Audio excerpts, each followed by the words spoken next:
You know what sound that is, folks. You betcha. That's another Noon Whistle. I'm Chris Stradier. And I'm John Anzalone. And we're here today with Matt Paddock. Matt, thanks for coming and joining us It's great today. to be here. Taking your time away from flying, are we? A little bit, but not too much. All right. Well, we'll get you back on that plane. Class of '95, right? That's right. See, Those are we do our research. We're all in that same proximity together. You got a couple. John's a more lot birthdays older before than me. us. A lot older. I am a lot. Yeah. Thanks for having me. Yeah, You're I'm welcome. moving right past that. We were so busy talking, we almost forgot to press the start button. That's true. Yeah. No, we did forget to. The podcast before the podcast. That's the pre-show's better, You know, we enjoy as it. everybody knows. Well, they don't know Yeah. because they're like, So, Matt, you have an interesting story. I know Chris and I had talked, and we're glad that you could join us. And in that your father and grandfather are both, and great-grandfather are all No. Elkhorn graduates. Yeah. So your great-grandfather or even grandfather could have come through the building we're sitting in right now. Absolutely. I think we talked about having the gym, down in the basement and where Yeah. I was talking to Eric Larson about those things. And, the idea that my dad pole vaulted out back at a sawdust, in the early 1950s. And yeah, I was going to dive into that. We might as well jump into it right away. We've talked about the Ben Scotters a little bit before we got here. yeah. And he talked about that sawdust. So there wasn't great, That's why I laughed. probably Paddock athletic prowess, but sometimes we're starters, we're initiators, and my dad actually helped start the track program at Elkhorn. So the Van Scotters wouldn't have Really? run all their titles and be in the Hall of Fame if there wasn't a track program There you that go. existed. So he actually took the football coach, and I think he was a tech ed teacher, took his truck to Milwaukee to purchase the hurdles and those kind of things. So my dad was a 55 graduate, so in those early 50s. 55. Yeah. Wow, Wow. I didn't know that. Yeah.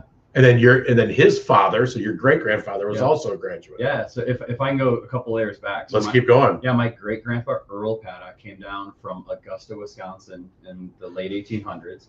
And then he managed right where the Blue Overall Tavern is. That was kind of a hitching stop on Highway A. And he managed the creamery there. So creameries were really important Yeah. to dairy farms back in the day. I think he also managed the one on Bowers Road as well. And so he married a Bray. So that's my connection to, the Wards and the Brays and, some of those families. And he married Mary Bray. And then he had 3 kids. One was Charlie Paddock, and where the Paddock Pit is on A and 12, where the subdivision is. Mhm. That was Charlie. And then Cy married a Foster, and they lived on Foster Road, Foster and ES. And then my grandpa Harley stayed on the farm, and he also worked for the county. And then my grandma, she was a hostess at the Crossroads, which is now Pit Stop 67 up by Lockhart's and that. And then they had my dad and my aunt, and what brought us here today. So Paddocks really might have been the neat. first settlers in Elkhorn. I don't know about that. They bought the farm from a Lauderdale, so I think they were here way before us. But, What nationality is Paddock? we claim to be English. I joke with a cousin from East Troy, Jeff Paddock, that there's got to be some Irish in there. We saw that in kind of one of those 21andMe charts or something. Oh yeah. But they're Yeah. strong to have that. They claim to have really strong English backgrounds. So, Okay. Yeah. So we're glad that you chose to raise your family here. Yeah. Thank you. And you have 4 kids. Well, 1 is out of school, but 3 in school. Yeah. And you're highly Married a graduate. Married a graduate. Yeah. We did dilute the Elkhorn gene pool. Her family is from not in Elkhorn, so we were able to help that. So there wasn't too much of that going on. So there's a healthy It's good to take people in. yes. Now, just so we're gonna go back. We're gonna focus on your wife for a second. At Which is a good move. John, yeah, John and Is she I. listening? She would be now, right? All right. What do we need to do to help you along? Did you do it? I Yeah. should have talked about this ahead of time. Yeah. Well, we all have choices, man. So John Handel said that Rob Handel was the best handle shooter. Do you think John's right? Yeah, he had the best touch. Okay. All right. So you're saying your wife was No, like, is it not from as the good a free throw shooter line? as. Well, you think Jim Henrat's gonna let Megan shoot from behind the 3-point Okay. line? Well, see, now we're doing No, something. but she might have been one That of was the back in the toughest- day when Okay. There you go. the post players were in the post, and now the post players play point guard. Oh, that's right. Okay. So we do those things. So it was a different All right. day and age back I'd then. give her right up there as being one of the toughest. Oh, she's by far the toughest. Yeah. Okay. So go on with your story Anyway, about the so- alumni. I interrupted again. No, that's fine. Yeah, keep doing that. I'm used to it. Yeah.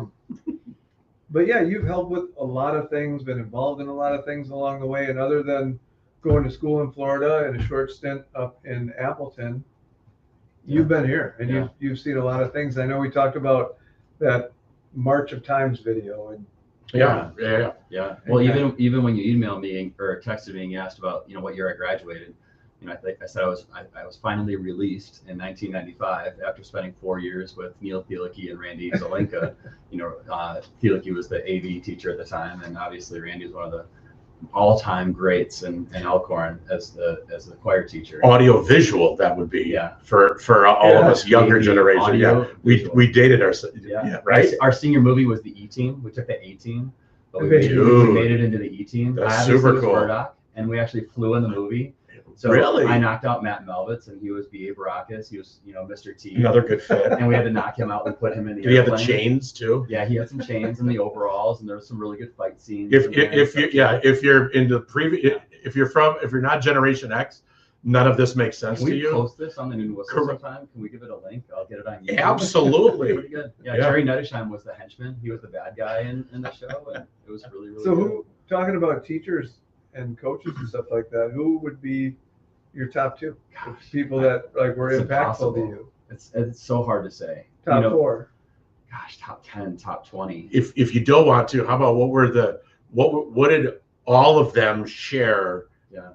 Characteristics that you've taken into all of your roles as an adult. Yeah, I think it's the I seeing you thing. You know, it was like they saw something special in you and they called that out Okay. of you. You know, and each one of them was different. Whether it was, you know, Judy Saponkis was one of my favorite elementary school teachers with Ron Stevens. You know, they were just phenomenal, and there was a great host of them. And Cliff Schiffelbein as a principal that was just in every good building name, all too. the time. You know, connecting with people. And you know, you get into, you know, middle school and high school, and Lowell Voskuil as a gym teacher, and you know, there's so many greats in the middle school, and then you get the high Lowell school. scared the death out of me. He scared the death out of me too. Yeah. Why? You know, the most caring guy, Yeah. always had your back. Yeah. But he was a 6'5" man that Yeah. looked at you, and Yeah. when you were, you know, you looked up to him, and you were just like, "Yes, sir. I'll do whatever you want." Well, he always had a thing for lefties, so he'd make jokes of like, "We don't have a left-handed hockey stick for you, and you need to go sit over there." Oh, you'd make fun of him. Yeah, you know, Oh. he'd make fun of me for being a left-handed person. Okay, got so it. that was always a really good time too. But All right. again, kind of that music setup, like Steve Simonson, both as, I mean, we just looked at him. We're like, he hangs out at the high school with the track team and the football So team. he was cool. He hangs out with Mark Melvitz and Craig Wilson and all those really cool Oh, guys. yeah. And he skis and he jump ropes for 3 hours at a time. You know, and has Yeah. calves the size of my torso. You know, and you know, it was really neat. But then take someone that was so masculine, you know, in athletics, Yeah. and also have a piece of the arts in there. I That's mean, that cool. became a huge piece for me. And like my sister was in vocal jazz, and you know, I looked up to Breck Ward and all these different guys when they would come and tour the middle school, and so I wanted to be in vocal jazz. And so as we moved forward, you know, I was able to be in that for 4 years. That's and that was a awesome. really neat identity piece to be a part of that. And Randy's So- like no doubt the most influential person in my high school experience. Obviously, you had good experiences through that process. Yeah. And like I said, like you highly involved in a lot of different things in Elkhorn. Do you see that, has that legacy carried on of Elkhorn? I know someone who went to Elkhorn and went to Williams Bay, like Elkhorn was it. Like Elkhorn was where people were like, oh yeah, Elkhorn's doing this, Yeah. and they're good at that. I mean, and I'm talking back in the 80s, and yeah, there always seems to have been a pride and a willingness to, like, we want to be the best, we want to achieve. Do you think that's carried through over the years as you Yeah. talk about your experience? Well, and I think that means a lot of different things to a lot of different people. Yeah. You know, and I don't say that we've gotten away from it, but like isolation and technology and over scheduling and a lot of those things, or even being a bedroom community, or some of Yeah. those things that we have where, you know, the old farming community. And I think about the things that I was able to be a part of. You know, I still had a job in the summer. Yeah. And then I played through sports. I was in choir, I was in student council, I was in the musicals, another great name, Miss Stetman, you know, and Miss Sandberg, and, you know, those opportunities, was in student government, you know, was in Spanish club, went on the Russia exchange trips. You were able to do Yeah. all those things. And I never felt pressed. I never felt pressured. I never felt moved forward. And then That's you a go big into- pivot from kids nowadays. Yeah. And, Yeah. And I laughed when you were saying that, because that overscheduling is real. Yeah. Yeah, and still did 4-H. You know, still Yeah. showed cows at the fair and sat Yeah. on the show box, and you know, had some of those ag, you know, roots too. So I think there's an ability for us to turn the clock back a little bit, and you know, have those reflections. When I talk to young parents today that have kids, and you know, the ability to say no, you know, Yeah. things is really important, and focus on that unit, and focus on service, and focus on community, and focus on those really deepening relationships. Being I a think it's kid. critical. Yeah. Being a kid, Yeah. right? Yeah. And having those different memories with different things. And obviously you pass that down to your kids because you have 4 really good kids. Thank you. Yeah. Credit to kids their that are, yeah. You should take a She better be listening here. You should take a Absolutely. yeah, This is no, good. I think you're right. You're filling that bucket. And you throw out a lesson too about just being involved. Like when you're in school or where you work or in your community, like be involved, get involved, do different things. Yeah. Like that's what. I think I have a really good bridge here. Like I was raised by the adults. I was raised by the older. I wanted to strive to be a high schooler, as a kid. So you wanted to be. I used the Mark Velvitzes and those people named Brian Frost and Mike Romano and those guys that were 2, 3, and 4 years in front of you. And if they said hi to you or they gave you a minute, like that was a really, really big deal, And I think about athletics and being raised in the school of Jerry Nettesheim and, Todd McCormick would take Pat Romano and Chad Mesner and I up to UW Whitewater to play basketball, or we go down to Wilmot. Oh my gosh. You want to talk about having to do the right thing or somebody calling you out, in a level of excellence and having to play that. Those were ruthless. Those were tough days. I grew up in that. Yeah, I came there and you were there when I was there. And Rayfield was there and you were just like, I didn't know whether to salute or give 10 push-ups before I played. It was ruthless. You were high and tight and did the right thing, or you got called out. But coming back to those relationships, it's true. And this is kind of where we're kind of going with the youth basketball program. I think it's a really good segue. It's like people don't want to grow up to be adults. So when we started the kind of the kindergarten through 3rd grade thing, I brought, Aaron Wales in and Griffin Sweeney and Grady Welsh and had conversations with them. And then I started talking to Devin Davey and the twins. And I asked them, I said, you're just out of the youth program. You're just out of high school. Everyone, I think as adults, we try to think what kids want to become. And we should really be asking the high schoolers and the college kids, what do you like? What do you wish was differently? And I think they talked about those emulating relationships. Number one, they talked about being in a hotel, going to a water park, going out to eat at Culver's, and then they talked about getting to compete and play, appropriately. Yeah. And so as we started to build that, what we kind of have going on in that K through 3 and some of the younger grades is the younger kids are so accessible, to Isaiah Lomax and Owen Paddock and Nick Barkus and all these kids in the high school. And those kids are sincerely not just going and checking a box and putting a whistle in their mouth, like they're sincerely building quality relationships with the kids. And I only think that does good because it builds confidence and trust and those things for them. Speaking of those kids, who do they play this week? We got Delvin. We got the Highway 11 Hardwood Classic. We just have a trophy. I made a trophy for handling time. I took 2 stinky shoes and we put it on a piece of wood and routed it around the edge, and that was our trophy for a few years. What happened on Friday? Oh, that was tough. Yeah, we've never, ever since that senior class has played Badger as freshmen, it's always just got their number. Always been competitive. I don't know it's a battle. What it is. Yeah, I don't want to make it a negative thing. I think it's credit where credit's due. Sure. And Badger has almost beat Westosha, and almost, even though they only have 2 conference wins, they've been there with Beloit Memorial. They've been there with Westosha. So their strength and size and the way they're coached is a way to be a spoiler. They just caught us on a bad night. Who's the best player in the conference? The Westosha or Waterford kid? What about the kid? I would go either. I would say Amari Herford's most talented. Oh, the kid at Beloit? Yeah, I think the guy that gets the most orange juice out of the orange is Caden Gustafson. If you see the way he play and the is he at Waterford? Yeah. And he defends well too, and he moves really well without the ball. Is really heady, and they run things to him really well too. Their packages that they run, they're really maximizing their success over there. And he's only a junior too. He's not even as well as Amari is. All right, you two. We're skipping on. We're skipping on from basketball. Let's go back. Deep. Man, well, he went to basketball. All right, that's okay. We went there. That's okay. Where do you want to go, John? I appreciate that. Hey, can I? Let's make it about you. I got one. Tell me about you. No, I have a good one about John. Okay. You got quoted last night. I quoted you last night. You did. Oh boy. And I want to come back to again some of these youth things that I think is there a mute button? This is censored. Is there a mute button? Yeah, this is censored. It's all PG. Is that like a couple of the guys that were really huge for us growing up was you and Joel Christensen. And we were talking about these guys that are 19 and 20 and they're in the community and maybe they're in law enforcement or they're in these different things and they start to kind of give back. But like you talk about 2 guys that we wanted to grow up and become was Joel and John and the way that they coached and the time that we spent. And now to have it come full circle and to have you coaching my kids in baseball.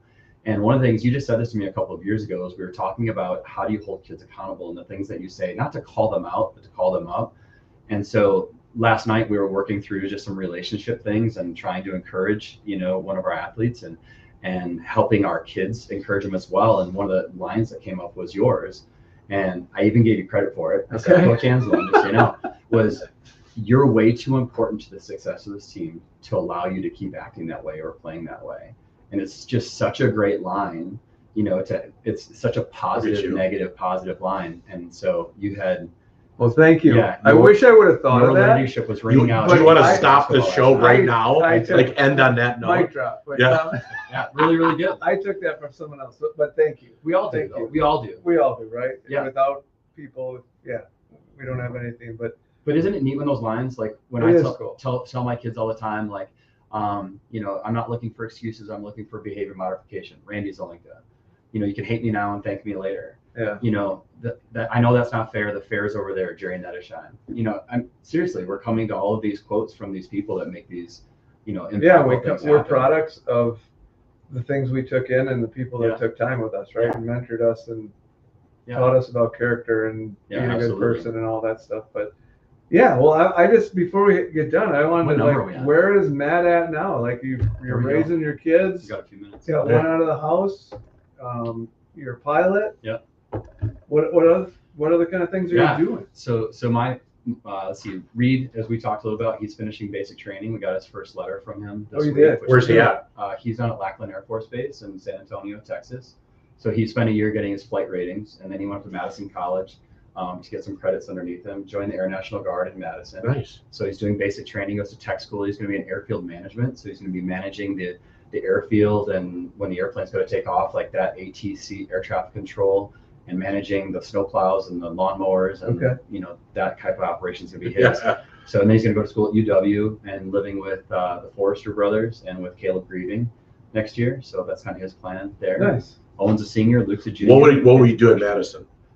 He's planning on doing business, finance, and kind Okay. of focusing on real estate. Got it. Kind of Okay. using it. He wants to still focus on being a pilot first, but in the Okay, volatile got it. industry, having backup plans and diversification Yeah, is yeah, pretty important. So he's going to have the aviation, military, and then business. Nice. He's going to kind of work that background. You'd So, be a great navigator for that, I'm sure, Yeah. for him, because Yeah. knowing that, like, Apple what your tree. path was, yeah. yeah, absolutely. So, And I think kind of my heart of hearts, like I enjoy flying, it's an occupation, it's my education, but there's no doubt that the coaching entrepreneur side, for me is kind of my lane, and being a fire starter and a provocateur of change and those kind of things is really important. And then Owen's going to go to UW next year and go to Madison as well, and Okay. make probably room with Nick Barkus and enjoy Nice. that, Nice. experience together. And Luke's got another year and Kate's a freshman. So things are a lot of fun that way. it's gonna go fast, right? Before Yeah. you're like, where did they all go? Yeah. Learning from you. Yeah, it Someone goes who's fast. downsizing and, It goes it's fast. downsizing and It those does. things too. Yeah. So no, I'm just really just enjoying the season of life and just trying to be present with the kids, and then some opportunities to fortunate to partner with Eric Larson of the basketball program a little bit and do some of those little things, to help him. Yeah. And I really enjoy that in the winter, the daylight time and the cold's really hard, but Saturday mornings getting up with those high schoolers that give back and eating donuts and having chocolate milk and hanging out with kindergarten through third graders is a lot of fun. So Well, thanks for all That's you kinda my do, lane. because Yeah. Thank you. you're helpful in so many things, whether it's community or school or whatever it is. And I can't not think about, as I say those things, the times where you've come out and tractors and lawnmowers to roll the field, to cut the field because the grass was long it's nice. an hour before the game, and Yeah. there you are out there Yeah. mowing grass or helping tournaments Well, thanks. keep going. So yeah, thanks for all you do. Bye. Thanks for Yeah. sharing time today. Or how do you want to close? Well, Go ahead. Yeah, go ahead. Go ahead. Oh, Yeah. sorry. It's funny that you say that. Probably if I left this outside of Elkhorn, the greatest mentor in my life outside of my father is Steve Ritter, basketball coach in Embry Riddle, and he's the greatest coach you've never heard of. And I know Coach Regal's, way up there, but he's just a phenomenal human being. And he talked about three things: getting up every day, loving what you do, surround yourself with great people, and sow seeds that positively impact others. And we constantly talked about servant leadership and never asking anyone to do something that you wouldn't be willing to do yourself. And some of those things, like I did full towels. I was a water boy on the basketball team at the college level until, I walked on, those kind of things. And I was fortunate that, Dean Wilson asked me to be a captain of the football team. And even though my number was facing the crowd in the back as I faced sideways on the sideline, Yeah, that's and, all right. And again, we come back to that I seeing you stuff and these people that do that. And our coach council that we meet with consistently talks about if you don't have goals, you don't have anything. And he really thinks, kind of going on a different note, that evil exists in the world, right, for this one, because good people stop doing good things when nobody notices. Yeah. And so we take that negative side, Right. And hey, well, I'm going to stop helping you bring that equipment because you never really said thank you. So the ability to encourage encouragers, I think, is something that is really important as a community to continue to do and keep building people up and have that I seeing you thing. Yeah, we're better together. Absolutely. All right, funny story. You brought up Tom Regal. Yeah. Okay. We win a state championship, undefeated, right? We've heard that before. You've told me a few times. I have not. Was there a shot at the end? I think there's I have Is not. there a movie made about I never that? talk about that. It might be. It was right after. So anyways, Rudy, then that was anyways, the last shot. so listen to this one. You talk about inspiring things coaches say. Yes. Win a state championship, we go into Badgers locker room. The first thing he says to the whole team. And what would you say? Congratulations, great job. First thing he says, I swear to God, we didn't play very well up here. He's going to reevaluate. Correct. Yeah. Yeah, we're going to have a break. It's like the Thunderbirds of the Blue Wings. Like, think about that. Like perfection. Right. What is perfection? I think that was the first time we all said, get over it. Did he Like, digress? How did no, he he's like, we didn't play very well. I thought we could have done it better. Yeah, no, and then he got into it. Yeah. Yeah, then he went to the conference. Right? That's another conversation. That's how champions are made. That's what, never. All right. How do you want to close, John? I think we just did, or we want to have a signature at the end. What would we do? Boy, I don't know. I didn't have much. Okay, I got one for you. Go ahead. We talked a little bit about. I'll give a plug. Go do a plug. Let's go. Okay. Well, we got 2 home basketball games this week. So Tuesday against Delavan, and then Friday against Beloit Memorial. Those will be both great games. And then Saturday, we have a spaghetti dinner with the high school basketball program. So that'll be their fundraiser from 4 to 7. And you can get tickets at the high school. At the high school, I'm going to sell tickets. You can buy tickets there. I'm going to be at the game tonight. You can get them from a player. Nice. But the players will be serving, and then the players will be in the gym shooting around with the kids too. So bring your Perfect. families out and Nice, spend some time with us. We got youth basketball at Elkhorn on Sunday I morning. do. WIBL. I know. We Are you guys need. playing, Tom? Yeah. Great. We need some volunteers. Do you break a clipboard? What's I- your I- MO these days? I just nothing. Yeah. Are you a stander or a sitter? Yep. Yeah, a little bit of both. Yeah. It seems like. Is it about the moment, or is it 11 and about 0. stretching your legs, or what's the deal? It's really about guarding. Yeah. Yeah. Just getting on you guys' faces. And getting Yeah, we got to get after it. Play physical. All right, Yeah. you two. All right. Let's break it down. All right, John, you ready? All right. You heard it here. Plug the Elks spaghetti dinner. Make sure you're there. Thanks, Matt, for coming in. Thanks for having me. John, always a pleasure. And on that note, let's get out of here. Send people All right. back to work. All right, that's it.